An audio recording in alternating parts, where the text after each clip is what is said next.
നമസ്കാരം. ഡൽഹിയിലെ ചെങ്കോട്ടയ്ക്ക് സമീപം സ്ഫോടനമുണ്ടായത് ഓടിക്കൊണ്ടിരുന്ന കാറിലെന്ന് പുതിയ വിവരം. വാഹനം ചുവപ്പ് സിഗ്നൽ കണ്ട് നിർത്തുന്നതിനിടയിലാണ് സ്ഫോടനമുണ്ടായത്. വാഹനത്തിൽ ആളുകൾ ഉണ്ടായിരുന്നതായും പറയുന്നു. സ്ഫോടനത്തിൽ 10 പേർ കൊല്ലപ്പെടുകയും 30-ലധികം പേർക്ക് പരിക്കേൽക്കുകയും ചെയ്തതായിട്ടാണ് പുതിയ റിപ്പോർട്ട്. പരിക്കേറ്റ 6 പേരുടെ നില ഗുരുതരമാണ്. ചെങ്കോട്ട മെട്രോ സ്റ്റേഷന് സമീപമാണ് സ്ഫോടനമുണ്ടായത്. സ്ഫോടനത്തിന്റെ തീവ്രതയെ തുടർന്ന് സമീപത്തുണ്ടായിരുന്ന മറ്റ് 8 വാഹനങ്ങൾക്കും നാശനഷ്ടമുണ്ടായി. നിരവധി വാഹനങ്ങൾക്ക് തീപിടിച്ചു. വൈകുന്നേരം 6:52 സാവധാനത്തിൽ നീങ്ങിയ ഒരു വാഹനം ചുവന്ന സിഗ്നലിൽ നിർത്തി. പിന്നീട് വാഹനത്തിൽ സ്ഫോടനമുണ്ടാവുകയായിരുന്നുവെന്ന് ഡൽഹി പോലീസ് കമ്മീഷണർ സതീഷ് ഗോൾച്ച പറഞ്ഞു. തുടർന്ന് സമീപമുള്ള വാഹനങ്ങൾക്ക് കേടുപാടുകൾ സംഭവിച്ചതായും അദ്ദേഹം വ്യക്തമാക്കി.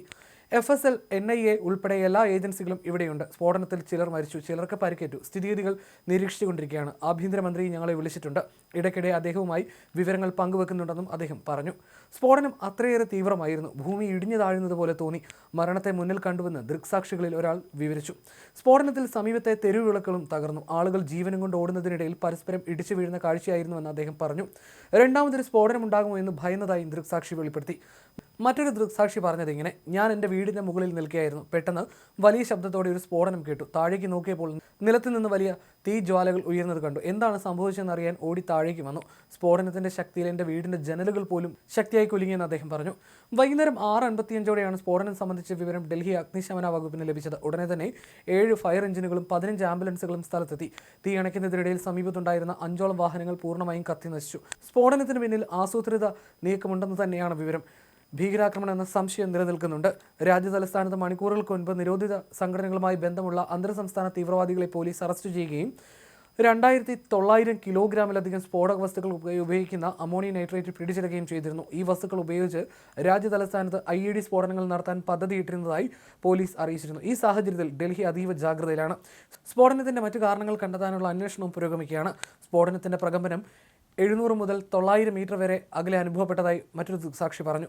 കെട്ടിടങ്ങൾ കുലുങ്ങിയെന്നും ആളപായം വളരെ വലുതാണെന്നും ചന്ദ്നി ചൗക്ക് വ്യാപാരി വ്യവസായി സംഘടനാ പ്രതിനിധി സഞ്ജയ് ഭാർഗവ പറഞ്ഞു. നിരവധി മൃതദേഹങ്ങൾ റോഡിൽ ചിതറിക്കിടക്കുന്നുണ്ടായിരുന്നുവെന്നും അദ്ദേഹം കൂട്ടിച്ചേർത്തു. സംഭവസ്ഥലത്ത് ഡൽഹി പോലീസ് സ്പെഷ്യൽ സെല്ലിലെ ഉദ്യോഗസ്ഥർ എത്തുകയും പ്രദേശത്ത് പൂർണ്ണമായി നിയന്ത്രണം ഏർപ്പെടുത്തുകയും ചെയ്തു.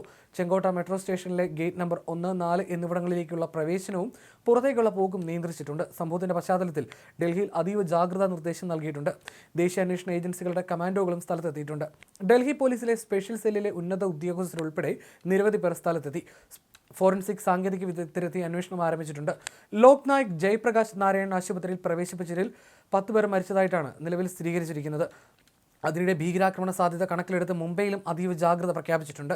എല്ലാ പോലീസ് സ്റ്റേഷനുകളിലും വിവരം നൽകുകയും സംശയാസ്പദമായ സാഹചര്യത്തിൽ ആളുകളെ പരിശോധിക്കാനും അതീവ ജാഗ്രത പുലർത്താനും നിർദ്ദേശമുണ്ട്. മുൻ ഡൽഹി ഉപമുഖ്യമന്ത്രി മനീഷ് സിസോദിയ അപകടത്തെക്കുറിച്ച് ആശങ്ക പ്രകടിപ്പിക്കുകയും പരിക്കേറ്റവർ ഉടൻ സുഖം പ്രാപിക്കട്ടെ എന്നും രാജ്യത്തെ മുഴുവൻ പൗരന്മാരുടെ സുരക്ഷ ഉറപ്പാക്കണമെന്നും അദ്ദേഹം അഭ്യർത്ഥിച്ചു. ഇത്തരം ഘട്ടങ്ങളിൽ സമാധാനവും സംയമനവും പാലിക്കുകയാണ് ഏറ്റവും വലിയ ശക്തിയെന്നും ഭീകരതയെ ഒറ്റക്കെട്ടായി നേരിടണമെന്നും അദ്ദേഹം പറഞ്ഞു.